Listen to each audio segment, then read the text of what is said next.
Alors nous voilà dans cette première orangerie en France, cette orangerie de Don Pacello de Mercogliano, où il arrive avec des plantes bigaradiers et des orangers amers. On en a aujourd'hui plus de 200.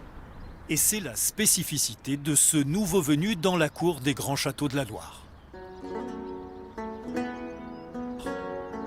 Château-Gaillard ne date pourtant pas d'hier. Il a été construit en 1496 sur commande du roi Charles VIII qui veut, à quelques pas du château royal d'Amboise, un logis à l'italienne, témoin de l'architecture de la première partie de la Renaissance.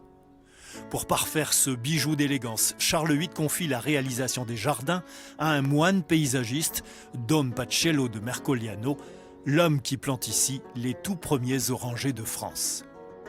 Il était le plus célèbre jardinier de son temps. Les premiers orangers arrivaient en France, les caisses d'empotage, qu'on appelait les caisses à orangers, la sériculture, cette naissance du paysagisme est dans un écrin intact avec un château qu'on peut qualifier de palazzotto, de petits palais italiens entièrement sculptés, intacts, et des collections qui, à l'intérieur du château, ont été reconstituées depuis 5 ans et qui montrent des choses rares, des choses originales et des choses qu'on ne voit pas ailleurs.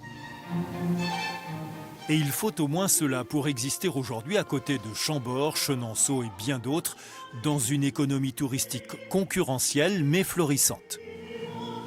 Château-Gaillard, réouvert au public après 5 années de travaux, est désormais l'un des rares monuments privés visitables toute l'année.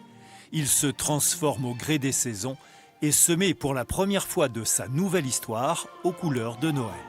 Devant le succès d'amitié et d'émotion des visiteurs, on a décidé de faire d'ouvrir Château-Gaillard toute l'année et de faire ce premier Noël. Alors c'est un saut de l'ange, sans faire le moindre jeu de mots, parce qu'il faut inventer évidemment quelque chose qui soit complètement nouveau. Alors c'est le Noël au royaume des orangers. Un hommage aux créateurs des jardins de Château-Gaillard et un vrai enjeu économique. Le site est maintenant une PME employant 9 salariés et accueillant déjà 50 000 visiteurs par an.